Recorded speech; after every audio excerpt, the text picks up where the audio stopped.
Amen to that. Amen to that, right? Fail not to assemble ourselves. All right. Well, we've been doing faith for the last couple of weeks, right? Well, I'm not doing that today. I'm doing something that's probably completely different.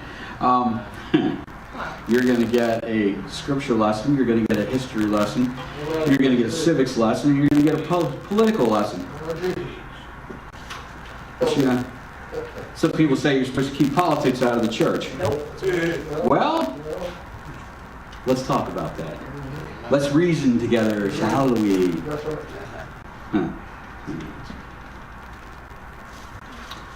Patrick Henry in 1775 was talking about things that were going on in this country. Before it was a country, we were still a colony of the UK. Great Britain had their thumb on us. Crazy George. Yeah, crazy King George, exactly. He was not really right in the head. But despite all the things that they were suffering, if you look at how that all worked out in God's plan, if he hadn't had a crazy king, we probably would still be a colony of the UK. So if you ever had to read his speech, I actually don't have it in my notes. It was a little bit lengthy, but basically he was telling everyone that was willing to listen that we didn't have maybe actual physical iron chains on our hands, although unfortunately slavery was running at that time, so some people in the colonies did physically have chains, but he was using that more as a euphemistic that we were all under the thumb of a basically insane leader 2,000 miles away that didn't really know what was going on here and was really pushing things hard. You know, the Boston Tea Party, et cetera, right? Well, he gave a speech where he basically said, do you want to live with chains? If you have no problem with that, continue. If you don't, well, he said, that's for me, give me liberty or give me death. So he was obviously very fired up about that particular subject. Ecclesiastes 3:1 says, to everything there is a season and a time to every purpose under the heaven, a time to be born and a time to die, a time to plant and a time to pluck up that which is planted, a time to kill, a time to heal, a time to break down, a time to build up, a time to weep and a time to laugh, a time to mourn and a time to dance, a time to cast away stones and a time to gather stones together, a time to embrace and a time to refrain from embracing, a time to get, a time to lose, a time to keep, and a time to cast away, a time to rend and a time to sell, a time to keep silence and a time to speak, a time to love and a time to hate, a time of war and a time of peace. Psalms 18 says, for who is God save the Lord? Or who is a rock save our God? It is God that girdeth me with strength and maketh my way perfect. He maketh my feet like hinds' feet, setteth me upon my high places. He teaches my hand to war, so the bow of steel is broken by my arm. Thou hast also given me the shield of thy salvation, and thy right hand hath holden me up, and thy gentleness hath made me great. Thou hast enlarged my steps under me, that my feet did not slip. I have pursued my enemies and overtaken them. Neither did I turn again until they were consumed. I have wounded them that were not able to rise. They are fallen under my feet. Thou hast girded me with strength upon the battle. Thou hast subdued under me those that rose up against me. Thou hast also given me the necks of my enemies, that I might destroy them that hate me. They cried, there was none to save them, even the Lord, but he answered them not. Then did I beat them small as the dust before the wind. I did cast them out as the dirt in the streets. Thou hast delivered me from the strivings of the people, and thou hast made me the head of the heathen. A people whom I have not known shall serve me. As soon as they hear of me, they shall obey me. The strangers shall submit themselves unto me. The strangers shall fade away and be afraid out of their close places. The Lord liveth, and blessed be my rock. Let the God of my salvation be exalted. There's actually a song that's made out of that. It's a good song, too. It is God that avengeth me and subdueth the people under me. He delivereth me from my enemies. Yea, thou liftest me up above those that rise up against me. Thou hast delivered me from the violent man. Therefore will I give thanks unto thee, O Lord, among the heathen, and sing praises unto thy name. Great deliverance giveth he to his king, and showeth mercy to his anointed, to David and to his seed forevermore. On Sunday morning, January 21st, 1776, Pastor John Peter Muhlenberg climbed into his pulpit in Woodstock, Virginia, to preach. In his black clerical robe, the traditional dress, 17th century preachers. Muhlenberg preached from the 3rd chapter of Ecclesiastes.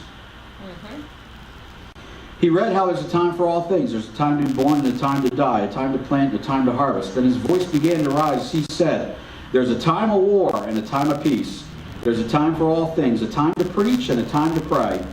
There is also a time to fight, and that time has now come. Then he did something his congregation did not expect. And I'm not going to tear my clerical robe, but he got up in front of them and basically did the Superman.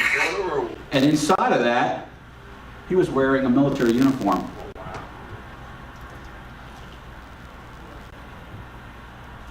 Actually, a colonial officer's uniform. Muhlenberg then stepped down from his pulpit and challenged the men of his congregation to join him in the fight for liberty. Just a few days before, he had been commissioned by General George Washington to raise a regiment from the Woodstock area. As Muhlenberg walked down the aisle and out the door of his church, a drum began to roll outside. One by one, the men of Muhlenberg's congregation filed out of the auditorium and volunteered to follow their courageous pastor. Bidding farewell to their families, some 300 men rode away from Woodstock, Virginia, with Colonel John Muhlenberg in the lead to form the 8th Virginia. Muhlenberg led those men through the War of Independence, fighting at the battles of Morristown, which is in New Jersey, Brandywine, which is in Pennsylvania, and Monmouth Courthouse, which is also in New Jersey. It doesn't say that in the notes, but I happen to know those. By the war's end, Muhlenberg had been promoted to Major General and had become one of Washington's most valued commanders.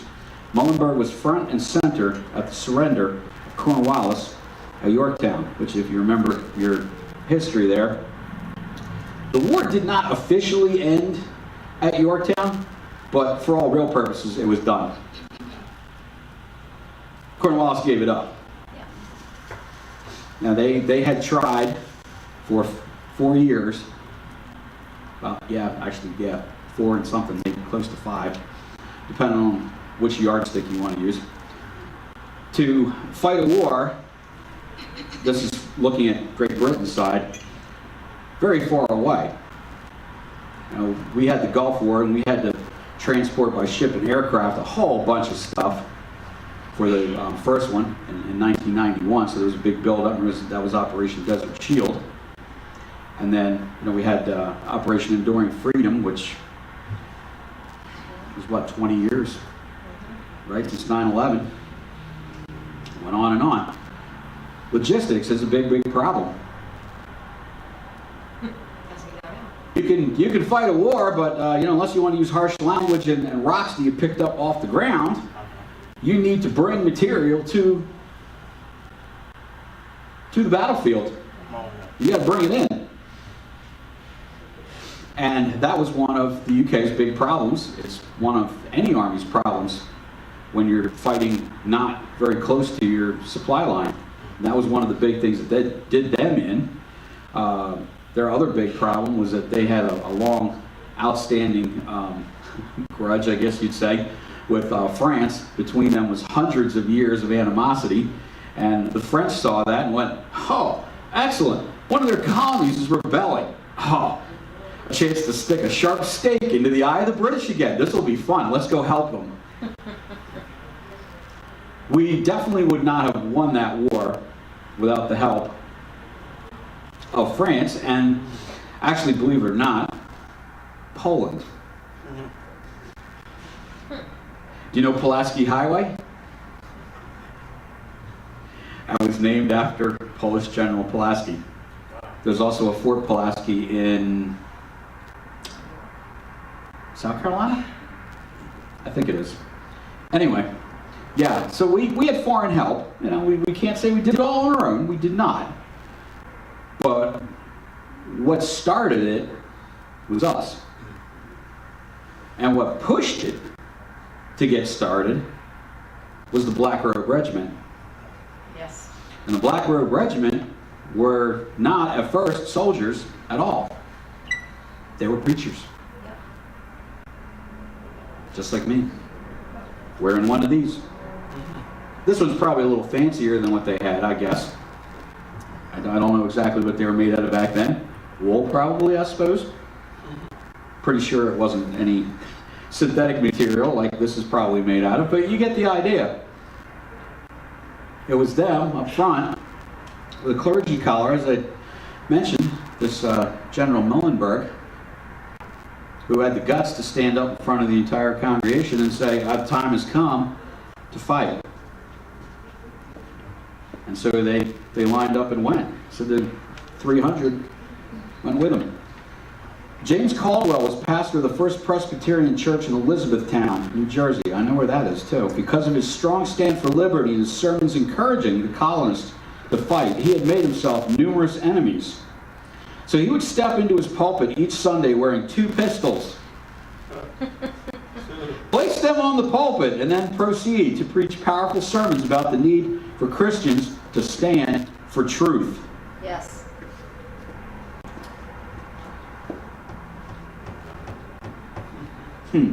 Good thing that only happened back then, right? We have no need to stand for truth now, do we? Yeah, nothing bad's going on, right? When the war began, Caldwell became a chaplain in the colonial army. He was so hated by the Brits, they called him the rebel priest. When the war finally came to Elizabethtown, during the fighting, the British killed Caldwell's wife. By the time he had completed her funeral, the fighting had moved to Springfield, New Jersey, so Caldwell rode there to join his men. During the fighting, the colonists were running out of wadding for their muskets. Caldwell jumped on his horse and rode to the First Presbyterian Church of Springfield and gathered up 2 armloads of hymnals written by Isaac Watts, a popular hymn writer of the era. He hurried back to his troops, threw the hymnals at their feet, and commanded them to tear out the pages and use them for wadding. As he did so, he yelled, "Give 'em Watts, boy, give 'em Watts." This is the origin of the famous phrase, "Give 'em Watt for." So that doesn't actually mean Watt, W-H-A-T. It was this Isaac Watts' name. All right, now, if you haven't been around firearms, that might not make any sense. Okay, back in the day, they didn't have loaded cartridge bullets like we have. Right now, you take your magazine, if it's a semi-auto, which I have several, and you just thumb your bullets into place, and there's a spring and like a little elevator that holds them in place. Well, they had a much more complicated job to perform with those. They had to stand the gun up vertically, pour a proper measure of gunpowder into it, loose, then put something in there, which was usually paper, although sometimes cotton, and then you had to put the bullet in behind it, which was just a ball, and then you had to ram it in so it was nice and tight, because otherwise when the gunpowder went off, it would just, and nothing happened. The bullet would go right out the end of the barrel, and it's like, oh wow, that was really dangerous. Got more chance of hurting myself with that gun than I do the enemy. So when he was tearing up the hymnals, that was to wrap the bullet so that it would fire correctly. So they had what's called a subcaliber. That meant that the ball that you were firing was slightly smaller than the barrel. So you had to have something to take up that space so that when the charge burned, you'd get that force and it would throw the bullet. So he told him to give him Watts. On the night of April 18, 1775, as Paul Revere was making his famous ride, we've heard about that one, right? Through the Lexington, Massachusetts countryside yelling, "The British are coming, the British are coming." What was he really doing other than warning people that the British are coming? He was actually going somewhere else. And I don't even remember hearing about this when I was in high school. I think they skipped this part. He was actually heading for a particular house, the house of Pastor Jonas Clark. Jonas Clark was a pastor in Lexington, and on Sunday afternoons after church, he and his deacon, John Parker, a captain from the French and Indian Wars, had been organizing the Lexington men into a citizen army to fight the British if they invaded. On the night of 18 April, Clark had 2 special guests staying in his house. A couple of folk you might have heard of. Samuel Adams, great beer, right? And John Hancock. Why were they hiding? The British had a price on their heads. The British had heard of Adams and Hancock's whereabouts, and they were marching towards Lexington to go capture them. So it was very evident and urgent that Paul Revere got there before them. As Revere rode up to the front yard of Clark's home, Clark, Adams, and Hancock ran out to meet him. When they heard the British were marching towards Lexington, Adams and Hancock asked Pastor Clark if the men of Lexington would fight. Clark responded, "I trained them for this very hour. They would fight, and if need be, die too, under the shadow of the house of God." The next morning, 19 April 1775, Pastor Jonas Clark and Deacon John Parker led the Lexington Minutemen out to face the invaders. As the British approached the Minutemen, they cried out, "In the name of the King of England, throw down your arms." This response rang out from the colonists. "We recognize no sovereign but God and no king but Jesus." Amen. Where did we ever hear a story that kind of sounded a little bit like that? What did Pilate throw out when he was asking the Jews? And what did they respond? "We have no king but Caesar." Sellouts. Yep. "What should I then do with your king?" And they denied him. Here we see the opposite. They're saying, in the name of crazy King George,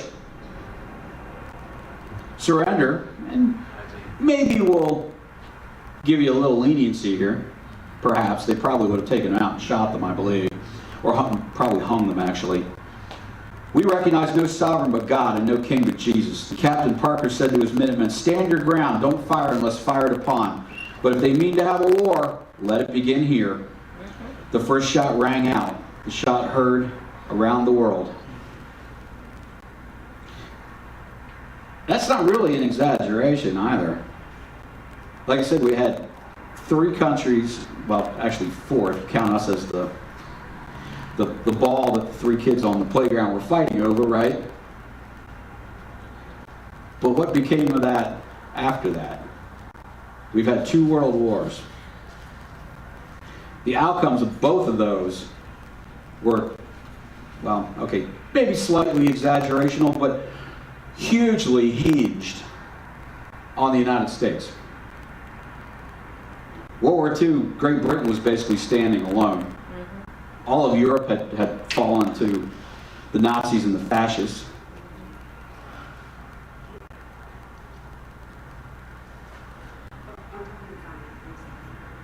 No, it's fine. Okay. No, don't stop. I'm talking to her. Oh. Okay, you got me there. So, yeah, all of Europe had fallen to the Nazis and the fascists. Great Britain, being an island, had a little bit of protection. It had the English Channel in between, right? But the English Channel's not that wide. So that was the best you had, was a little bit of water holding them back. And Hitler did have a plan in his book where they were going to invade the UK. The mistake that he made was that he invaded Russia first, which he should have known, because Napoleon tried that 200 years before. Well, actually, no, it's 150 years before anyway. Didn't work well for him either. They lost big time. Their army was pretty much wiped out. It's pretty much about the same thing that happened in Germany. So because of that tactical mistake, Great Britain was never invaded. So where do you think that little screwy thought got into his head? You think God's fingers were in there just doing a little bit of tweaking?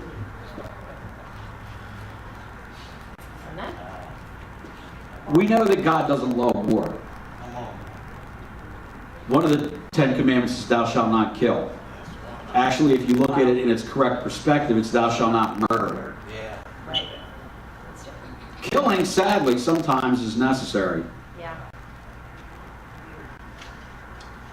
And another one of those little weird quirks, a private in the German army was under the gun sight of a British soldier in World War I. The private was Adolf Hitler. Oh, Had that guy pulled the trigger and shot him in the head and took him out, what would the untold suffering have been avoided in the Second World War barely 20 years later? wow. But everything progresses according to God's plan. So had we not broken off from them and become the industrial powerhouse that we were, now, I don't know. Not so much. You see what our status of our country is these days. I don't think we could do that again. But if y'all don't know, World War II, pretty much everybody, and I do mean everybody, was involved. Most of the men went off to fight, so who was left? All the women. So what were the women doing? They were running factories. Rosie the Riveter, yeah. They were not only were they building aircraft, they were ferrying them too. There was a flying group, a brigade of women that would take combat aircraft and fly them from the United States where they were built over to the UK, to the Soviet Union, and to everyone else that was allied to us to continue that fight. It was so big that everything was involved. There was food rations, there was shortages, fuel got more expensive. You actually had to have permission to even operate an automobile, but it wouldn't really matter because you couldn't get fuel or tires for it anyway, so most people parked their cars for 4 years and had bicycles or walked. Anybody ever hear of a victory garden? Yep. People grew their own food. No choice. A lot of things were cut off. Fuel, if I remember correctly, they had stickers that were different grades, and if you were civilian, just a grade 1, you got an A card, which I believe was 1 gallon of fuel a week, if I recall correctly. A gallon. And, you know, we didn't have 50 mile per gallon cars back then. That'd be about enough to wet the bottom of your fuel tank, right? So if you saved up all your fuel, you might be able to use your car once a month. But you'd also have to be very cautious because tires were also not available. And we think, oh, this is great. You know, we get 60, 70, 80,000 miles out of a set of tires. Not back then. They wore out quickly and they went flat off getting flats was normal. You were planning a trip to go any kind of real distance, you figured that you were going to stop at least once for a tire blowout. They didn't last. But you wouldn't have been traveling much anyway because there was no fuel. So we had privations in this country that we today cannot imagine. We go to a gas station and we get miffed if there's 3 cars in front of us that we have to wait for to fill up. And they're like, come on, I'm in a rush. I want to go. Why can't I just roll right up to the pump? And yet, they had none. Their pumps were empty. It all went to the war effort. We don't have any concept at all, really, of what those people went through. We really don't have any concept of what was going on here, either. This is so far back from our experience. Most of these people were farmers. Most of them were. We had very little industry in the United States at that time. People grew what they needed so they could eat. That was the sum total of their life for the most part. And here all of a sudden, we've got this major colonial power pushing down on them. And they're like, well, we're going to have to turn you all into soldiers. Like, of course, most of them knew how to hunt. So they were good at shooting. At least they had that. But they were not a professional army. They were not a professional militia. They had to be organized and trained on how to do this.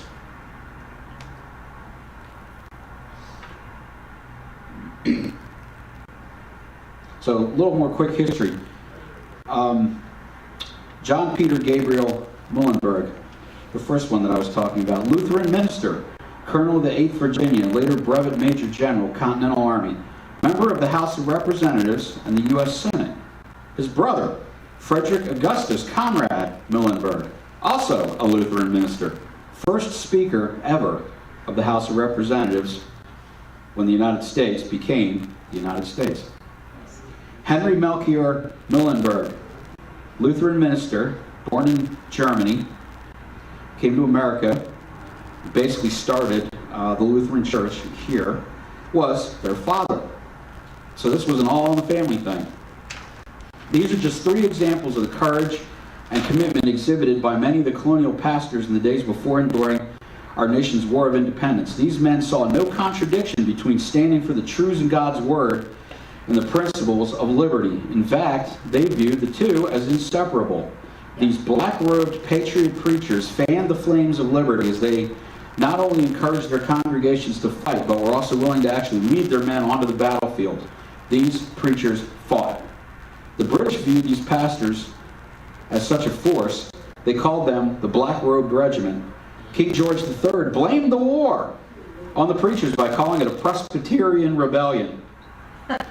Horace Walpole, the English Prime Minister, said there is no use crying about it. Cousin America has eloped with a Presbyterian parson. That's a great line. Although Presbyterian preachers were certainly involved, preachers from practically every denomination joined in our fight. Today, many believe that these pastors had... Today, many believe that had these pastors not been involved, America may never have been born. Now contrast this with the behavior of most American preachers today. In the face of gross abuses of our liberties by an overreaching federal government that is moving our nation with ever-increasing speed down the road to socialism, most pastors are shamefully, strangely silent. Instead of leading their people to boldly and publicly stand for liberty and truth, they seem content to huddle in their churches behind their pulpits while the country falls apart. We desperately need a modern generation of preachers like Muhlenberg, Caldwell, and Clark, preachers who will fight. We need a new black-robed regiment to boldly lead our citizens to defend our biblically based Constitution. Thankfully, the fight right now is not one of bullets and bombs, but is one of words and wills. But make no mistake about it, a war is raging for the heart and soul of America. Yep. Jesus said that we must render to God the things that are God's and render to Caesar the things that are Caesar's. In America, Caesar is we the people. America's government is not in D.C. or in state capitals. It's in our homes and our churches. We are the government. We cannot obey Jesus by staying uninvolved. We must enter the fight for liberty and truth, or our freedom to speak and worship as we see fit may soon be lost forever. Like John Muhlenberg in 1776, I believe there's a time to preach and a time to pray, but there is a time to fight, and that time has now come. God give us patriot preachers to lead the way. Yes. So I didn't pick this by accident, by any means. We're all being too quiet. We're taking it. They're saying, oh, well, we'll give you an exemption for blah, blah, blah, but I'm sorry, religious exemption denied. Yep. Really? Yep. So if you can come up with a Muslim exemption, they're fine with it. You can come up with a medical exemption, they're fine with it. You tell them that abortion is murder, they call you a backwards racist. Yep. However that has anything to do with it, I don't know, but they do. Closed-minded bigots. It's murder straight up. Yep. And a lot of these vaccines were made using material from killed children. Yes. How is that not good enough Right. for a medical exemption, for a Christian exemption? Right. But yet a lot of our preachers won't say anything about that, or any of the other abuses that are being perpetrated right now. Massive government overreach. Yep. Yep. I remember reading a little, I don't know how you would say it, a paragraph, I guess, that someone was describing about what went on with the Nazis. Right? They said first they came and took the guns. What does that sound like? Oh, gun control will fix our violence. People are dying in the street. Yeah, they are. And it's terrible.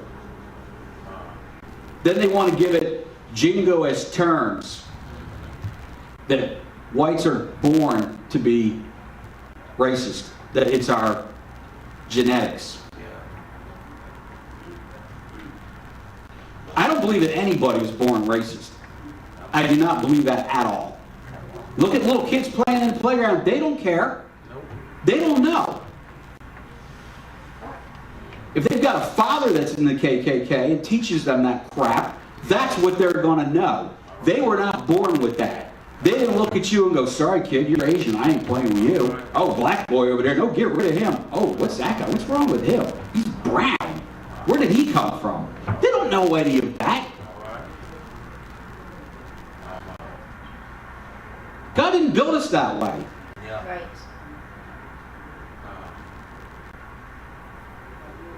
John, when he has revelation of heaven, he said that I saw nations. I saw people beyond count. Yes. He didn't say, I saw black ghetto area, white enclave area, Asian area. He said, I saw nations combined, Yes. all over, joined together, standing. They were judged for what they did, not who they were, and who their parents were, and who their great-grandparents were. I mean, we all know Martin Luther King's speech. It was a great one. Fantastic. The man was extremely smart. Who cares if he was black, white, or green? I don't care if it came from Mars. Really? Not even so big. He said, should we not be judged by our character, not who our parentage or the color of our skin? Right. Beautiful. That's where we should be. So what do they not do that? A house divided against itself shall never stand. Right. Abraham Lincoln said that. Right. But Abraham Lincoln didn't really say that. Abraham Lincoln repeated that. God said that. When they were trying to screw with Jesus' head, and he's like, dude, really, do you have any idea who you're playing with here? I'm the creator of the universe. You think you're going to get one past me? Go ahead and try again. So you're telling me that I'm kicking out devils because I'm the chief of the devils. Oh, wow. On the face of it, if you look at it really closely, that kind of almost makes a stupid, twisted sense for a second or two, until you really think about it and go, huh? Wait a minute now. He's busting his own kingdom. How's that better? Of course, obviously, that's not what he was doing. Right. But he gave them the warning straight to their faces, don't try to play this game with me, and then left that in a record written for us 2,000 years later to see. So what's the game that they're playing now? The same thing. Divide us, break us, make us hate, and they can do anything they want because we're so busy beating each other up that we don't watch what they're doing Right. in the background. Right.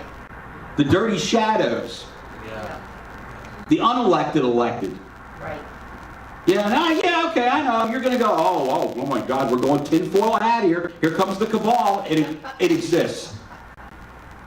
It flat out exists. Do you think our government actually runs our own government? There are definitely other people with fingers in it. Yes. Anybody know who George Soros is?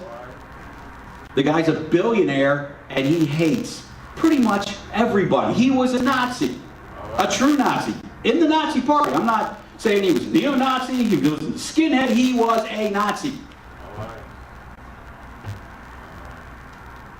And then you got Clinton. Oh, Margaret Sanger's my hero. You know anything about Margaret Sanger? She hates black people. Or hated, she's dead. That one little gift for us at least. She really wanted to exterminate the black race. Just like Hitler wanted to get rid of the Jews. So you're like, oh, that could never happen again. Really? Can it not? It's called Planned Parenthood. Yep. What a joke. That's a nice little rap name that makes it sound all huggy kissy. Little babies, pink unicorns, rainbows. And it's not. Do you know where most of the Planned Parenthood locations are? In poor black neighborhoods. Yep. That's a fact. Look it up. And some of those I've heard are the size of a mini mall. It's not just a little office that you go in and you got 3 chairs to wait. This is an industrial operation killing black babies. Yes. So you can't tell me that that's not evil, then you show me what is evil. Because I can't think of very many things that are on top of that. Right. That's true ugliness. That's true hate. That's true background things going on in the shadow that people don't want to talk about at all. What do we get labeled? Traitors, troublemakers, insane, conspiracy theorists, blah, blah, blah. Oh, it's those Trump boys again. Oh, God, save us from them, right? That's what they'll say. They don't believe in any God. But they'll use that. They'll try to throw that cloak. Makes me want to vomit when Pelosi mentions the word God. If she ever knew who that was, she doesn't now. We have to be just like these guys here. We have to be ready. I'm not saying, hopefully, praise God, that it never actually comes to blood in the streets like it did for them. But this is a battle. Yes, it is. And it has to be fought. And we cannot keep looking the other way and pretending that it isn't happening.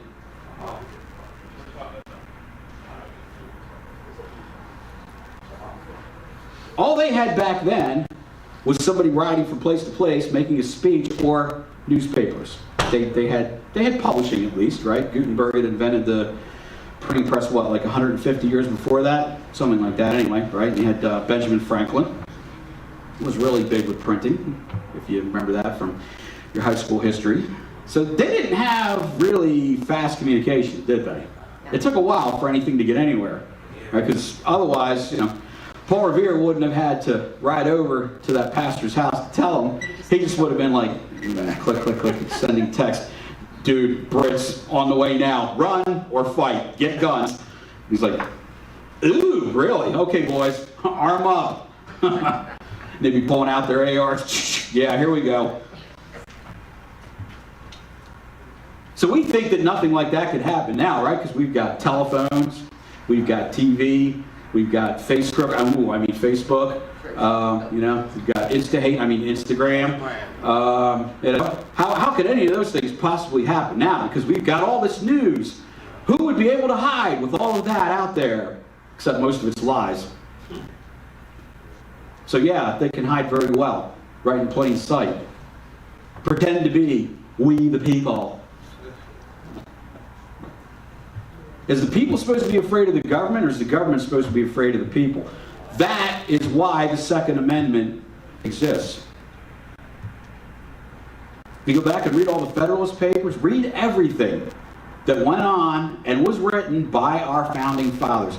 Get to know what is real. Because 90% of the stuff you're going to hear out there is lies. It's agendas. Manipulations. What are they benefiting by what they're telling you? And you have to look at where they're coming from and what they do. Follow the money. There are a few politicians that are not corrupt. And I'm not talking about Democrat or Republican. They're all pretty much hosed. Right. I'm going to be real, PG here. Most of them are bad. Yeah. Sadly, I think that one of the very few mistakes that the founding father left us was that they didn't give us term limits for Congress. Actually, the president didn't even have a term limit until the 1940s. Anybody know that?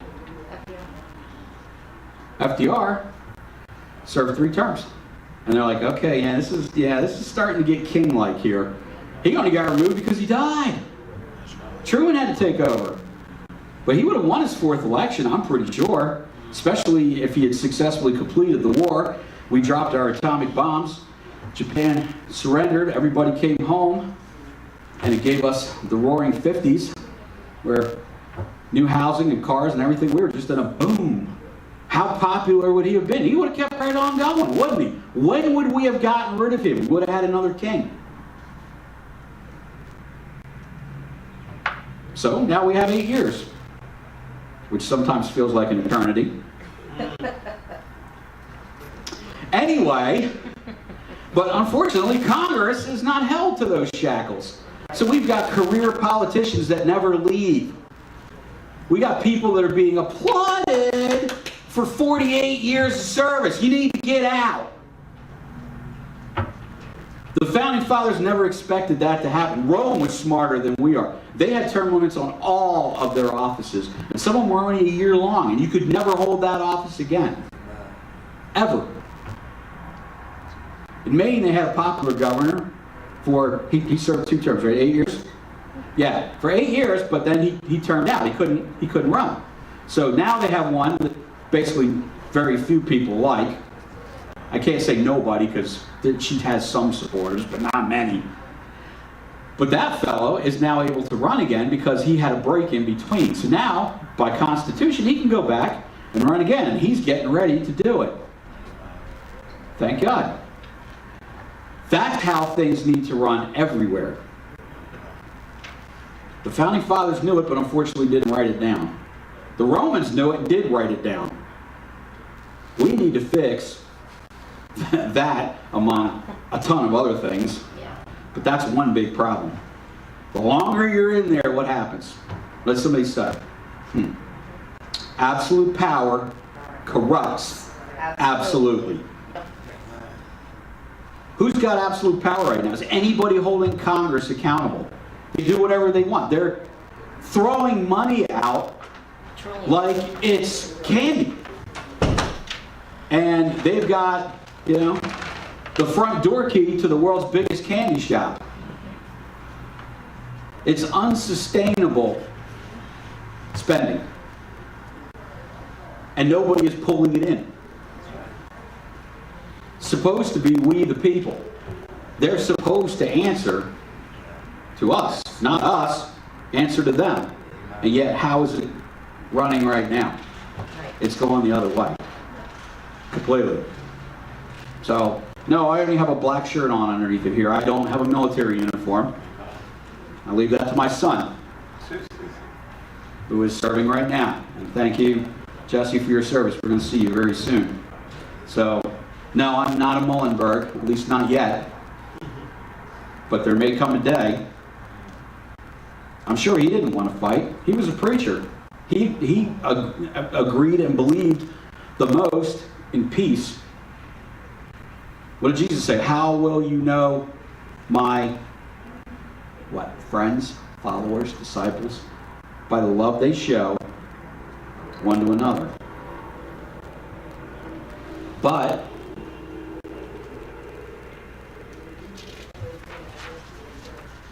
what did he also leave for us here? A time to be born, a time to die, a time to plant, a time to pluck up, a time to kill and a time to heal, a time to break down and a time to build up. Ecclesiastes. Psalms. He teacheth my hands to war, so a bow of steel is broken by my arms. Thou hast also given me the shield of thy salvation. Thy right hand hath holden me up, and thy gentleness hath made me great. And Paul. What did Paul write about? Remember we did that a month or two ago, and I brought in a big piece of steel, a sword. He mentioned that we're given all these defensive weapons, but we're also given an offensive weapon. So we pray for peace, but we also need to be prepared. There's a Latin phrase, parabellum, or actually I think it's para and then bellum as two. Anyway, it's the name of a gun and a bullet, 9mm parabellum, but in Latin it means the whole phrase. I don't remember what exactly the rest of it was, but in English it's, if you want peace, prepare for war. That's exactly what they did here, and we want our freedom from a tyrant. Sadly, we voted in new tyrants. What are we prepared to do about it? If we sit silent, all it takes for evil to win is for good to do nothing. Yep. Leave you with those thoughts.